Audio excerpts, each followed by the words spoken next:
فاتحہ۔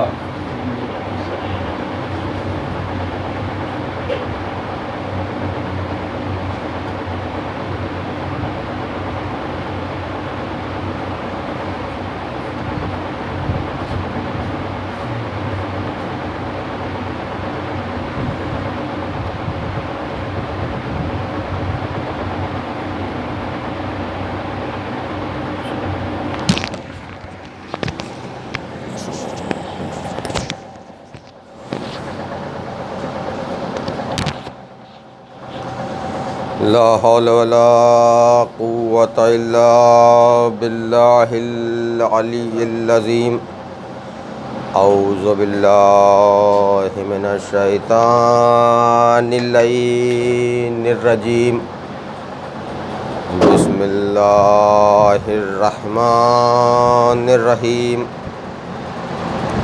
الحمد للہ الذی ہدانا لہذا وما كنا لنهتدي لولا ان هدانا الله لقد جاءت رسل ربنا بالحق والصلاة والسلام والتحية والإكرام على رسول الثقلين جد الحسن والحسين بالقاسم المحمد وآلہ الطیبین الطاہرین المعصومین المظلومین ولعنۃ اللہ علی اعدائہم اجمعین من یومنا ھذا الی قیام یوم الدین۔ اما بعد فقد قال اللہ تعالی فی کتابہ المبین وہو اصدق الصادقین وہو قولہ الحق۔ بسم اللہ الرحمن الرحیم۔ فاقم وجہک للدین حنیفا فطرۃ اللہ التی فطر الناس علیہا لا تبدیل لخلق اللہ ذالک الدین القیم ولا اکثر الناس لا یعلمون۔ صلوات پڑھیں محمد وعلیہ محمد۔ عزیزان ایمان، حاضرین مجلس، اسلام دین فطرت کے حوالے سے گفتگو دھیرے دھیرے اپنے منزل تکمیل کی جانب رواں اور دواں ہے، اور یہ چھٹی منزل جس کو آج پھر سے اسی آیت کی ذیل میں خطاب کرنے کا شرف حاصل ہو رہا ہے۔ پروردگار عالم نے اپنی پاک و پاکیزہ کتاب قرآن مجید میں اسلام کے متعلق اور اپنے اس دین حنیف کے متعلق کئی مواقع پر متنبع کرایا، اس کے فضائل و کمال سے ہم سب کو روشناس کرانے کی کوشش کی کہ دین اسلام کیا ہے، اور دین اسلام جو ہمارا پسندیدہ دین ہے، یعنی آواز قدرت آ رہی ہے ان الدین عند اللہ الاسلام، کہ اللہ کے نزدیک دین ہے تو بس اسلام ہے۔ اور دوسری جگہ پھر اسلام کے حوالے سے گفتگو اگر خدا کرتا ہے تو یہ کہتا ہے وَمَن یبتغِ غیر الاسلام دینًا فلن یقبل منہ، کہ اگر کسی نے دین اسلام کے علاوہ کوئی اور دین قبول کیا تو وہ لائق شرف نہیں ہے اور لائق قبولیت نہیں ہے۔ وَمَن یبتغِ غیر الاسلام دینًا، اسلام کے علاوہ کسی بھی دین کو حاصل کیا تو فلن یقبل منہ، اسے قبول نہیں کیا جائے گا، وَهُوَ فِی الْآخِرَةِ الْخَاسِرِینَ، اور وہ بہت بڑا گھاٹا اٹھانے والوں میں ہے۔ یعنی جس نے اسلام کے علاوہ کسی دین کو قبول کیا، اس لیے کہ دنیا میں اور بھی ادیان پھیلے ہوئے ہیں۔ میں نے اس سے قبل آپ کے سامنے عرض کیا تھا کہ ادیان سماوی میں، یعنی ادیان آسمانی جسے کہا جائے، مذہب آسمانی، اس میں بھی جو لوگ ہیں اس کے باقی، اس لیے کہ مذہب آسمانی وہ بھی نہیں، اگر اس سے دیکھا جائے تو وہ بھی اصل جو ہے اس کی روح اسلام ہے، لیکن ماننے والوں نے جناب عیسیٰ کے ماننے والے عیسائی کہلانے لگے، تو وہ بھی مذہب، اس لیے کہ ہمارا یہ عقیدہ ہے کہ اگر ہم حضرت عیسیٰ کو نبی نہ مانیں تو ہم مسلمان نہیں ہیں۔ ہمارا یہ عقیدہ جیسے جو جناب موسیٰ کے ماننے والے لوگ یہودی ہیں، اگر ہم ان کی نبوت کا، جناب موسیٰ کی نبوت کا اقرار نہ کریں تو ہم گویا مسلمان نہیں ہیں، اس لیے کہ ہمیں 1,00,000 23,999 نبیوں کے ساتھ کی نبوت بھی تسلیم کرنی ہے، اس لیے کہ ہمارے نبیوں نے، ہمارے معصومین نے ان کی تعداد بتائی کہ اللہ نے اپنے دین کی نشر و اشاعت کے لیے ان نبیوں کا سہارا لیا۔ یعنی گزشتہ تقاریر میں نے بھی کہا تھا کہ آدم نے بھی جس چیزوں کی جو تبلیغ شروع کی وہ بھی دین اسلام تھا، اور جو شریعت چلی ہے جناب نوح کی وہ شریعت بھی، لیکن وہ جناب نوح صاحب شریعت تھے، اور ان کے ذریعے سے جب شریعت چلی ہے تو انہوں نے جو پیغام پہنچایا، جس دین کا حکم دیا، جس دین کے بارے میں بتایا لوگوں کو، اصل وہ دین اسلام ہی تھا۔ لیکن وہ چیزیں آگے بڑھتی رہی اور یہ سلسلہ آگے بڑھتا رہا۔ اللہ کہہ رہا ہے کہ جو بھی اسلام کے علاوہ کچھ اور دین کو لے کر کے آئے گا وہ قبول نہیں ہوگا، وہ ہوا فی الآخرت خاسرین، اور وہ آخرت میں گھاٹا اٹھانے والوں میں ہوگا۔ عزیزان ایمان، یعنی اسلام کے علاوہ جس دین کو بھی قبول کیا جائے تو گویا گھاٹے کا سودا ہے۔ تو ہم کیوں نہ ایسا سودا کریں جس سے دنیا بھی کامیاب ہو، آخرت بھی کامیاب ہو۔ اور اسلام جو دین فطرت ہے، یہ عین فطرت ہے۔ اس کے اوپر بہت ساری بحثیں ہوئیں کہ فطرت کیا ہے۔ فطرت ہی یہ ہے کہ جو فطرت ہم یہ سمجھتے ہیں کہ بہت ساری چیز میں آدمی سمجھنے لگتا ہے کہ فطرت کچھ الگ چیز ہے۔ یعنی اگر کسی کو کوئی برے انداز میں بلانا ہوتا ہے تو انسان شروع کر دیتا ہے کہ بڑا فطرتی ہے، عام طور پر یہ کہنا شروع کرتا ہے نا کہ بڑا فطرتی ہے، لیکن فطرت اس سے الگ ہے۔ یہ فطرتی جو کہا جاتا ہے اس لیے کہ انسان کے خمیر میں صرف برائی نہیں ہے، کہ انسان کو یہ کہا جاتا ہے کہ اگر کوئی برا کام اس نے انجام دے دیا، کسی بچے نے برا کام انجام دے دیا تو کہا وہ فطرتی ہے۔ دیکھیے فطرت میں اور بھی چیزیں ہیں، اس لیے کہ انسان کی خلقت ہوئی عناصر اربع سے، انسان آگ سے پیدا ہوا، انسان مٹی سے پیدا ہوا، انسان ہوا سے پیدا ہوا، تو ان چیزوں سے انسان پیدا ہو رہا ہے، چار چیزوں کا خمیر بن کر کے انسان پیدا ہو رہا ہے۔ صرف اور صرف اس کے اندر آگ کی گرمی نہیں پائی جاتی ہے، ہوا کی خنکی بھی محسوس ہوتی ہے، پانی کا وہ بہنا بھی انسان کی فطرت میں داخل ہے، اور مٹی ہے، یعنی اس کے ساتھ انسانوں میں امانت داری بھی پائی جاتی ہے۔ انسان فقط یہ نہیں مگر فطرتی ہے، کیوں؟ اس لیے کہ یہ فطرت سے پیدا کیا گیا ہے، اس لیے لوگ اسے عام طور پر، بعد میں اس فطرت کو جو ہے لغوی معنی کچھ اور ہیں، اصطلاحی معنی کچھ اور ہو گئے۔ عام طور پر فطرتی یہ ہے کہ اللہ نے اسے فطرت سے پیدا کیا ہے۔ دیکھیے اللہ کی قدرت بھی، قدرت خدا کی، اللہ نے کل مولانا جو آپ کے سامنے مولانا ڈاکٹر ابو ذر علی صاحب کی تقریر ہو رہی تھی، انہوں نے کہا اللہ نے جو خلقت کے دو ٹرم ہیں، خلقت کے دو ٹرم ہیں، لیکن خلقت کے ساتھ ساتھ ایک معاملہ یہ بھی ہے، میں وہ تقریر سے اپنی بات مربوط کر رہا ہوں، خلقت کے یقینی دو ٹرم ہیں کہ ایک ہے خلقت یعنی جو بدرجہ تدریج خلق ہو، بدرجہ تدریج اگر جسے خلق کیا جاتا ہے وہ ہے خلقت، یعنی وہ خلق ہے۔ جیسے اللہ نے زمین و آسمان کو خلق کیا، زمین و آسمان کے لیے متعلق کے لیے قرآن مجید میں ملتا ہے کہ انا خلقنا فی السماوات والارض فی ستۃ ایام ثم استویٰ، کہ ہم نے زمین اور آسمان کو 6 دنوں میں بچھایا۔ یعنی اللہ بتدریج خلق کر رہا ہے، لیکن کچھ چیزیں ایسی ہیں کہ جو خلق ہونے کے بعد وہ صرف بتدریج خلق نہیں ہوتی، بلکہ اس کے لیے اللہ یہ کہتا ہے قرآن مجید میں سورہ یاسین میں، انما امرہ اذا اراد شیئا، کہ اگر ہم جس چیز کا ارادہ کر لیتے ہیں تو صرف کہتے ہیں لفظ کن، ہو جا، وہ شے وجود میں آ جاتی ہے۔ یعنی اللہ خالق ہے تو خلق کر رہا ہے، لیکن اللہ نے اپنے خالق ہونے کے ساتھ ساتھ ایک لفظ اور لگایا ہے کہ اللہ فاطر بھی ہے۔ اللہ فاطر ہے، یعنی فطرت کو خلق کرنے والا ہے۔ یہ فطرت کو خلق کرنا کیا ہے اور خلق کیا ہے؟ یعنی خلقت، اللہ خالق بھی ہے، اللہ فاطر بھی ہے۔ عزیزان ایمان، اس پہ اور اللہ خالق ہے تو اس میں انسان بھی اللہ کے اس صفت کمال کو پہنچا، اس نے بھی خلق کیا۔ بہت ساری چیزوں کی خلقت انسانوں نے کی ہے، بہت ساری چیزیں، مثال کے طور پر میں اس کرسی بیٹھا، اس کرسی کا خالق انسان ہے۔ اس کرسی کا خالق کسی نے انسان نہیں بنایا ہوگا، تبھی یہ بازار میں آئی اور آج ہم اس پر بیٹھ کے خطاب کر رہے ہیں۔ جیسے مثال کے طور پر یہ موبائل بھی کسی انسان نے بنایا، تو یہ کیا ہے؟ یہ خلقت ہے، اور جو بنا رہا ہے وہ اس کا خالق ہے۔ لیکن خلقت کے لیے ضروری یہ ہے کہ خلقت میں کسی کی کاپی کی جاتی ہے۔ یعنی یہ کرسی ہے، اس کا کنسیپٹ کسی کے پاس موجود تھا جسے دیکھ کر کے اس کرسی کی خلقت کی گئی۔ یعنی یہ کرسی جو بنی ہے اس سے پہلے اس کے جو طریقے ہیں، یعنی جو آکار جسے ہندی میں کہا جائے، یہ طریقہ، اس کا کانسیپٹ کسی کے دماغ میں پہلے سے موجود تھا، کہیں پر اس نے دیکھا تھا، جس کے بعد یہ کرسی بنائی۔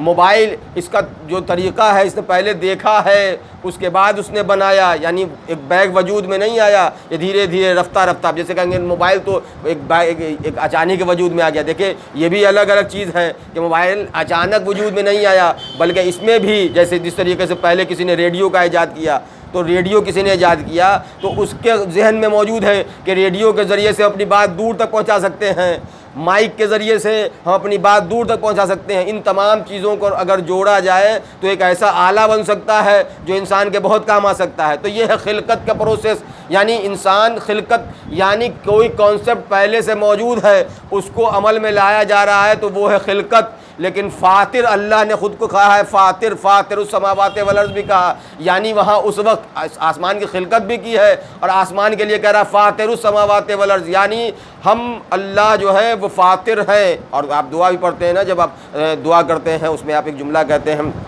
جو اللہم انی اسألک بحق محمد وانت المحمود بحق علی وانت الاعلی بحق فاطمہ وانت فاطر السماوات والارض, کہ تو اللہ تجھ سے دعا مانگتے ہیں فاطمہ کے ذریعے سے کہ تو جو زمین اور آسمان کا تو خالق بھی ہے, یعنی بحق فاطمہ وانت فاطر السماوات والارض. یہ کیا ہے فاطر؟ فاطر سمجھنے کے لیے کہ فاطر وہ ہے کہ جو کسی کی کاپی نہ کرے فطرت, یعنی وہ ایسا خلق کرے کہ وہ کاپی نہ کرے, اس کی لوگ کاپی کریں, یعنی ایسی چیز, یعنی زمین و آسمان اس کے ساتھ اس سے پہلے تھے نہیں, اس نے بنائے. انسان تھے نہیں, اس نے بنائے. یعنی انسان خالق تو ہو سکتا ہے, جیسے عام طور پر کوئی شاعر ہے, ہمارے جعفری صاحب شعر کہتے ہیں, ہمارے قمر منٹو صاحب اشعار کہتے ہیں, تو وہ شعر کے بھی خالق قرار پاتے ہیں, یعنی انہوں نے شعر کہا, اس شعر کے خالق ہیں. لیکن شعر کے خالق ہے وہ فاطر نہیں ہے, اس لیے کہ ان کے پاس وہ کانسیپٹ. اب مثال کے طور پر واقعات کربلا کے حوالے سے انہوں نے کوئی شعر کہا, کوئی سلام کہا, کوئی مرثیہ کہا, اس شعر کے خالق تو ہو جائیں گے, وہ فاطر نہیں ہوں گے, اس لیے کہ خالق اور ہے, فاطر اور ہے. یعنی اللہ جو پیدا کرتا ہے, اللہ نے اپنے فاطر ہونے پہ فخر فرمایا ہے, اللہ نے خالق ہونے پر بھی کہا ہے کہ ہم بہترین خلق کرتے ہیں, لیکن اللہ نے جو خلق کیا ہے, یعنی جو پیدا کیا ہے, وہ کسی کی کاپی نہیں کی, بلکہ اس کے ہاں اس نے جو پیدا کر دیا اس کی لوگ کاپی کرتے نظر آتے ہیں. یعنی اللہ خالق بھی ہے, اللہ فاطر بھی ہے. صلوات پڑھے محمد والے محمد پہ. اور یہ ہے دین فطرت اسلام, یعنی یہی دین ہے جس کی اور لوگ کاپی کر رہے ہیں. یہ دین فطرت ہے, یہ دین خلقت نہیں ہے. آپ سمجھ رہے ہیں جو میں سمجھانا چاہتا ہوں؟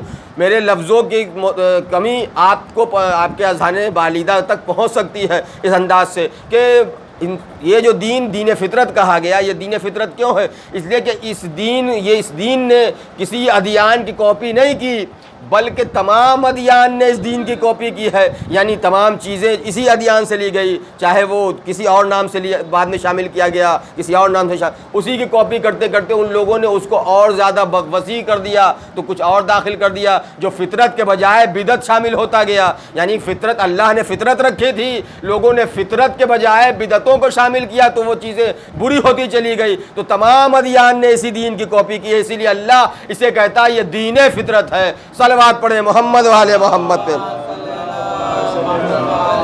تو عزیزان ایمان, تو اللہ یہ کہتا ہے کہ وَمَن يَبْتَغِ غَيْرَ الْإِسْلَامَ دِينًا, کہ اگر کوئی بھی دین اسلام کے علاوہ کسی اور دین کو قبول کرے گا تو اس کو وہ گھاٹے میں ہوگا, وہ گھاٹا اٹھانے والوں میں ہوگا. اور یقینی طور پر لوگ گھاٹا اٹھانے والوں میں ہیں.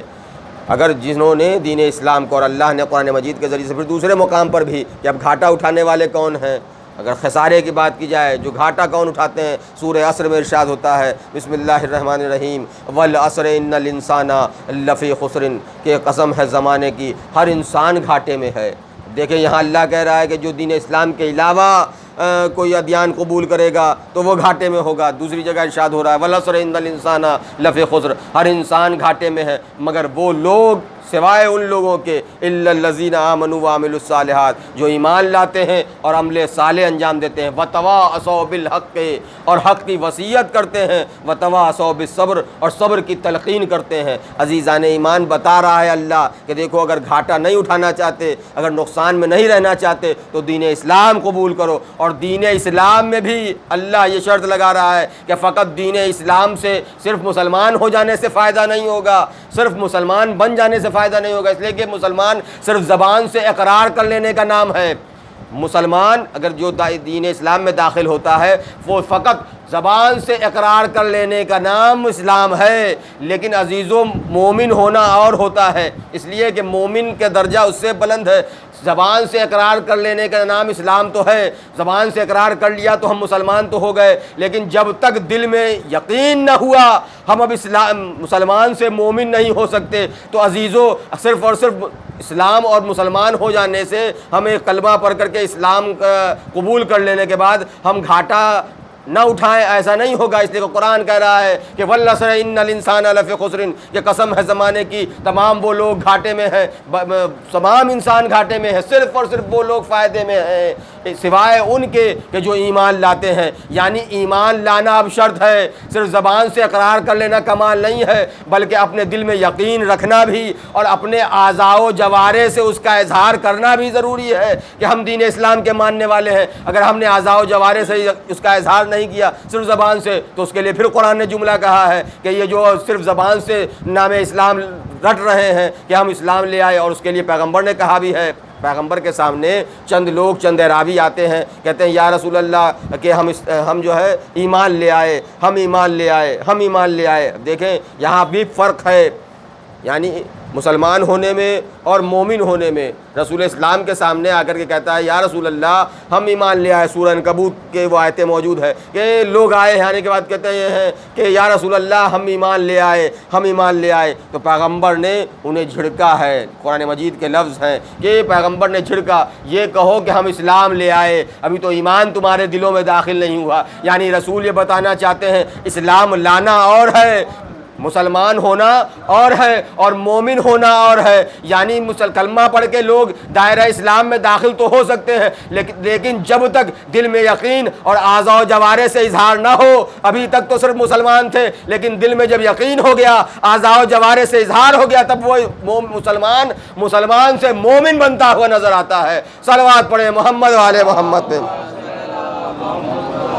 بس عزیزان ایمان، گفتگو آج طویل نہیں کرنی، اس لیے کہ یہاں مجلس ہے اور مجھے ایک حکم دیا گیا کہ مولانا نے اعلان کیا تھا کہ وکٹر بھائی کی مجلس کے بعد جو ہے کرار صاحب کے مسجد میں عشرے کی مجلس ہوگی، اس لیے کہ مولانا کو جمعہ پڑھانے جانا ہے۔ لیکن اسی درمیان میں راحت حسین مبارک صاحب کا بھی حکم ہے کہ ان کے یہاں بھی جو 5 منٹ کی مجلس حاضری سے قبل کی ہوتی ہے وہ اس درمیان میں کر دی جائے، اس لیے کہ اس وقت حاضری کے وقت میں بہت پریشانی ہو جاتی، تو مجلس پہلے ہو جائے گی۔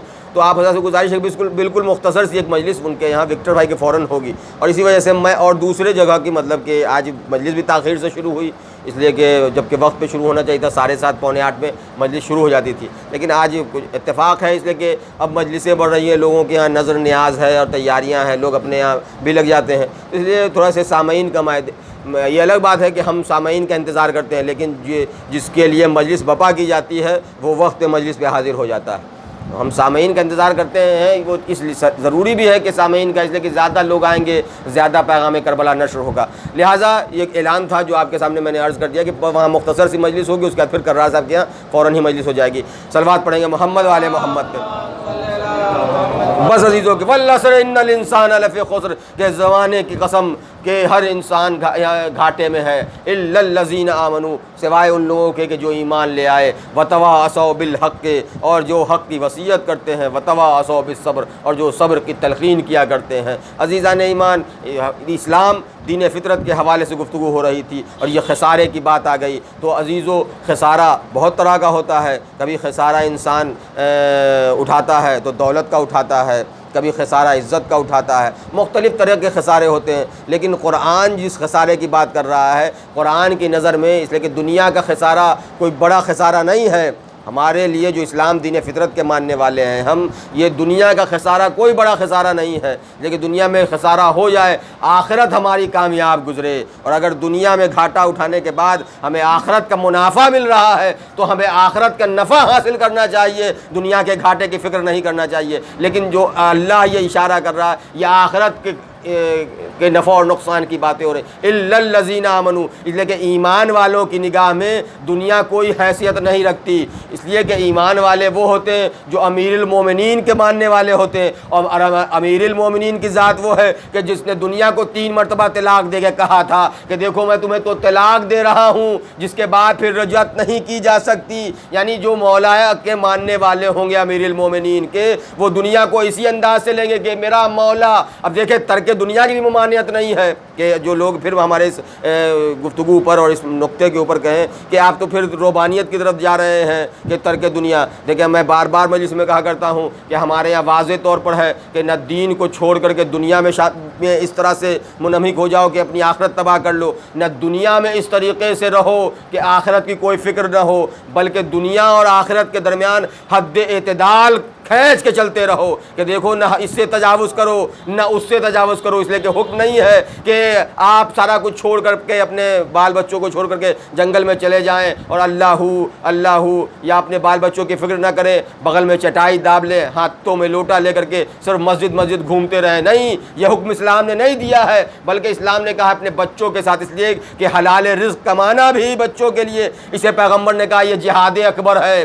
عزیزو، تلوار سے جہاد کرنا وہ جہاد اصغر قرار دیا پیغمبر نے، لیکن اپنے عزیز و اقارب کے لیے، اپنے قرابت داروں کے لیے اگر کوئی رزق حلال کما رہا ہے تو وہ جہاد اکبر ہے. اور اس کی روایتیں تاریخ میں ملتی ہیں، میں اس طرف نہیں جانا چاہتا، اس لیے کہ آج میں گفتگو کو چاہ رہا تھا کہ بہت جلدی سمیٹ دوں. تو آخرت کی فکر اور دنیا کو چھوڑنا بھی نہیں ہے. اگر چھوڑنا ہوتا تو پھر آیت سہارا نہ دیتی کہ ربنا آتنا فی الدنیا حسنۃ وفی الآخرۃ حسنہ، کہ پروردگار ہمیں دنیا میں بھی بہترین عطا کر، ہمیں آخرت میں بھی بہترین عطا کر. یعنی اسلام دنیا کو بھی حاصل کرنے کا حکم دے رہا ہے، آخرت کو بھی حاصل کرنے کا حکم دیتا ہے. یعنی حد اعتدال سے نہ دنیا حاصل کرنے میں اتنے منہمک ہو جاؤ کہ آخرت کو بھول بیٹھو، نہ آخرت کمانے کے لیے دنیا کو ترک کر دو. حد اعتدال کے ساتھ آگے بڑھتے چلے جاؤ، دنیا بھی کامیاب ہوگی، آخرت میں بھی کامیابی حاصل ہوگی. صلوات پڑھے محمد والے محمد پہ.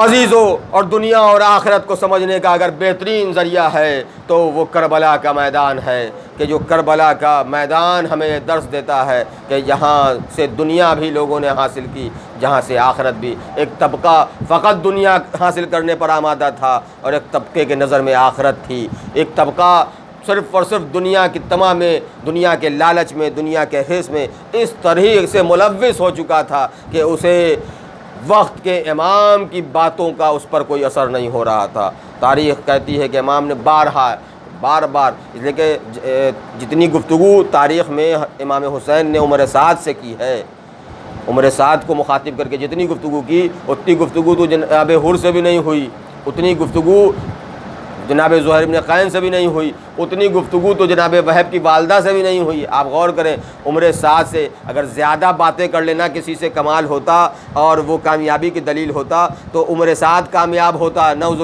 باللہ. امام تو اس سے زیادہ گفتگو اس سے کر رہے ہیں، مخاطب کر کے باتیں کر رہے ہیں.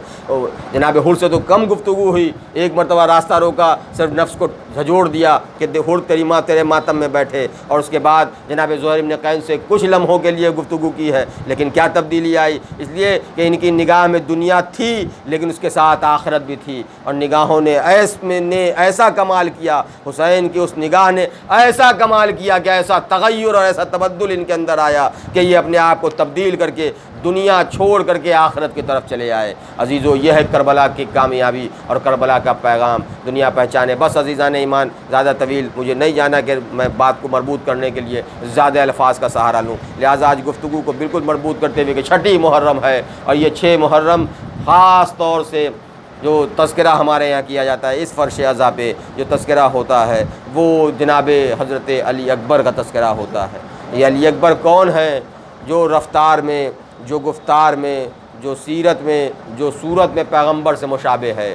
عزیزو، تاریخ لکھتی ہے کہ مولا امام حسین کو اپنے نانا کے بعد سے ایک فکر اور غم تھا کہ میرے نانا کی وفات ہو چکی، ان کا چہرہ اب نہیں دیکھتے ہوں. بڑے ملول رہا کرتے تھے. اللہ کے نبی نے ایک دن خواب میں دکھایا جب حسین عالم جوانی کو پہنچے، میرے لال تو میری زیارت کا مشتاق رہتا ہے نا، اے میرے لال حسین، اللہ تجھے ایک اولاد عطا کرے گا جو صورت میں سیرت میں، رفتار اور گفتار میں میرے مشابہ ہوگا، اور اس دن کا انتظار حسین کرنے لگے۔ تاریخ کہتی ہے کہ حسین کے گھر علی اکبر کی ولادت ہوئی ہے، اور حسین نے علی اکبر کی ولادت پر تمام مدینے والوں کو انعامات سے نوازا۔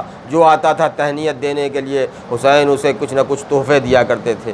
تحفے دے رہے ہیں، جو آیا کہ مولا مبارک ہو، آپ کے گھر بیٹا پیدا ہوا ہے۔ اب عزیزو، اس پہ تاریخ پہ پھر بحث کی جائے گی کہ یہ علی اکبر تھے یا علی اوسط تھے، اب اس پہ پوری بحث ہے، اسے مجھے نہیں کرنا کہ وہ کون تھے۔ یہ علی اکبر کی جو ولادت ہوئی ہے تو یہ علی اکبر ہیں یا علی اوسط ہیں، اس لیے کہ کربلا امام حسین نے اپنے 3 بیٹوں کا نام علی کے اوپر رکھا۔ اللہ نے جو 3 بیٹے عطا کیے، یہ تینوں بیٹوں کا نام انہوں نے اپنے والد بزرگوار پر رکھا، اور جو بیٹیاں اللہ نے عطا کی ان کا نام فاطمہ رکھا، لیکن پہچاننے کے لیے یہ علی اکبر اور علی اوسط اور علی اصغر یہ کربلا کے بعد سے چلے ہیں، اس لیے کہ کربلا میں جس نے شہادت پائی جو بڑا تھا اسے علی اکبر کہا جاتا ہے، کربلا میں جس نے شہادت پائی جو چھوٹا تھا اسے علی اصغر کہا جاتا ہے، اور جو کربلا میں زندہ بچ گئے علی زین العابدین انہیں علی ابن الحسین کے نام سے یاد کیا جاتا ہے۔ اور اس پر پوری بحث ہے کہ یہ بڑے تھے یا وہ بڑے تھے، اس پر علماء کرام نے بحثیں کی ہیں، مجھے اس طرف نہیں جانا۔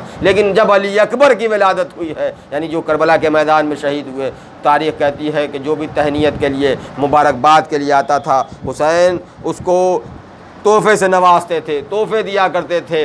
عزیزو، جب سب لوگ تحفہ آئے، تہنیت دیتے گئے، امام نے تحفے سے نوازا، آخر میں حسین کی بہن زینب علیہ مقام اپنے بھائی کے پاس تحفے کے لیے آئی ہے مبارکباد دینے کے لیے۔ بھیا مبارک ہو، آپ کو ایسا لال پیدا ہوا ہے جس کی شہرت اب اس کی ولادت سے شروع ہو گئی ہے کہ بڑا خوبصورت بچہ ہے، بڑا خوبصورت بچہ ہے۔ اب تاریخ نے لکھا ہے کہ جناب زینب جب آئی ہیں تو کہتی ہیں بہن زینب، آج میں نے سب کو، امام فرماتے ہیں کہ بہن زینب میں نے سب کو آج جنہوں نے ہمیں مبارکباد دی انہیں ہم نے کچھ نہ کچھ تحفہ عطا کیا ہے، آپ بھی مانگیے، آپ کو تحفہ کیا چاہیے؟ کہا میں بھیا آپ مجھے تحفہ دینا چاہتے ہیں، آپ مجھے تحفے سے نوازنا چاہتے ہیں، تو بھیا آپ مجھے وہ تحفہ دے دیں جو آپ کو سب سے زیادہ عزیز ہے۔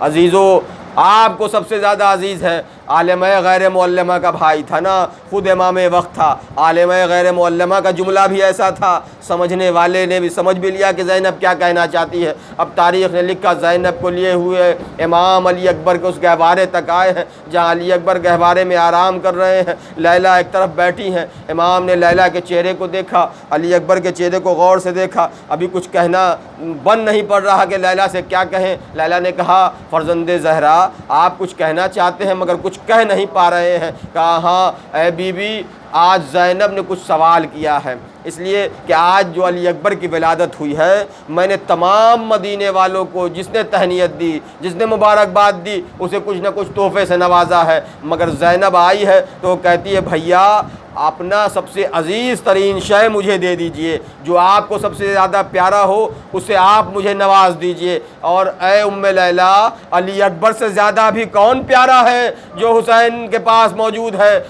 لیلا خاموش، مولا آپ کی مرضی۔ امام نے علی اکبر کو گہوارے سے اٹھایا، آغوش جناب زینب میں دیا ہے۔ اے زینب، آج سے اس بچے کے کفالت کی ذمہ داری تمہارے حوالے، میں نے اس بچے کو توفتاً تمہیں عنایت کر دیا۔ اور یہی وجہ تھی کہ زینب سے بڑی محبت ہے علی اکبر کو۔ اور تاریخ نے لکھا، بس میں نے ختم کی مجلس، تاریخ نے لکھا ہے کہ جب علی اکبر عاشور کے دن امام کے سامنے آتے ہیں اور کہتے ہیں بابا مجھے رن کی اجازت دیجئے، تو امام فرماتے ہیں میرے لال تجھے کیسے مرنے کی رضا دوں، تو ایسا معلوم ہوتا ہے رسول کا مرقع ہے، جب اپنے نانا کی زیارت کا مشتاق ہوتا تھا تیری صورت میں دیکھ لیتا تھا میرے لال، اے میرے لال تجھے کیسے اجازت دوں۔ لیکن علی اکبر کہتے ہیں بابا یہ جو شامی ہے، یہ کوفی ہے، اب تانے دے رہے حسین آؤ یا کسی کو بھیجو بابا۔ اب علی اکبر کا دل اس کے سینے میں بے قرار ہو رہا ہے، بابا مجھے جنگ کی اجازت دیجئے۔ تو امام فرماتے ہیں جاؤ میرے لال، جا کر کے اپنی پھوپھی اماں سے اجازت طلب کرو۔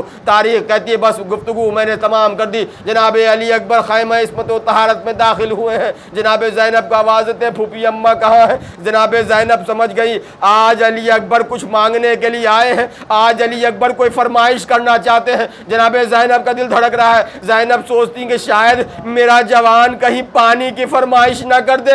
ہائے خیمے میں پانی موجود نہیں ہے جو زینب پانی علی اکبر کو پیش کر سکے. لیکن جب علی اکبر تشریف لائے ہیں تو ایک جملہ کہتے ہیں, پھوپھی اور بھتیجے میں جو مکالمہ ہوا ہے اس کو جو لوگوں نے نقل کیا ہے اس حوالے سے, کہ جناب علی اکبر کہتے ہیں پھوپھی اماں سے, پھوپھی اماں آپ بتائیے کہ یہ جو آپ دیکھ رہی ہیں ساری چیزیں, اور ان ساری چیزوں میں ایک چیز میں آپ سے دریافت کرنا چاہتا ہوں. پھوپھی اماں آپ یہ بتائیے کہ آپ کو فاطمہ زہرا یعنی ہماری دادی کا لال ہمارے بابا حسین زیادہ پیارے ہیں یا آپ کو اپنا لال علی اکبر زیادہ پیارا ہے؟ ایک مرتبہ پھر میں کہتا ہوں کہ وہ عالمہ غیر معلمہ تھی نا, وہ عقیلہ بنی ہاشم تھی. علی اکبر کے اس جملے پر کہتی ہے میرے لال میں سمجھ گئی تو کیا کہنا چاہتا ہے. اے میرے لال, مجھے فاطمہ کا لال زیادہ عزیز ہے بنسبت اپنے لال کے. عزاداروں ایک مرتبہ جناب علی اکبر کے چہرے پہ آثار مسرت. کہا پھوپھی اماں اب آپ مجھے رن کی اجازت دے دیجئے اس لیے کہ دشمن تانے دے رہے ہیں. عزاداروں علی اکبر خیمے سے برآمد ہونا چاہتے ہیں لیکن خیمے سے علی اکبر برآمد نہیں ہوتے. حمید ابن مسلم روایت کرتا ہے کہ میں نے دیکھا 7 مرتبہ خیمے کا پردہ اٹھا. عزاداروں آپ نے بھی محسوس کیا ہوگا کبھی کسی گھر میں کسی جوان کی موت ہو جاتی ہے, اللہ علی اکبر کے صدقے میں کسی کے گھر میں جوان موت نہ ہو. عزاداروں تصور کرو کہ جب کسی کے گھر میں جوان موت ہوتی تو کیا منظر ہوتا ہے. ارے گھر سے جنازہ کیسے نکلتا ہے, کبھی بہنیں پچھاڑے کھا رہی ہوتی ہے, کبھی بھائی پچھاڑے کھا رہے ہوتا ہے, کبھی عزیز و اقارب. ارے اسی انداز سے علی اکبر خیمے سے برآمد ہوئے. ارے جیسے محسوس ہوتا ہے کبھی کوئی دامن پکڑ کے کھینچتا ہے, اے بھیا علی اکبر میدان میں نہ جاؤ. ارے اب تک جو میدان میں گیا وہ واپس نہ آیا. کوئی دامن کو پکڑ کے کہتا ہے, کوئی بازو پکڑ کے کہتا ہے, کوئی کہیں کلیجے ایسے لگا کے کہتا. الغرض علی اکبر ایسے برآمد ہوئے جیسے بڑے گھر سے جنازہ نکلتا ہے. ارے علی اکبر میدان میں آئے, جنگ کی, سینے پہ نیزہ کھا کر کے آواز دی, یا بتا لے کنہ منی سلام. امام نے جملہ کہا, اے میرے لال علی اکبر تیرے بعد زندگانی دنیا پر خاک ہے. اللہ لعنت اللہ علی القوم الظالمین.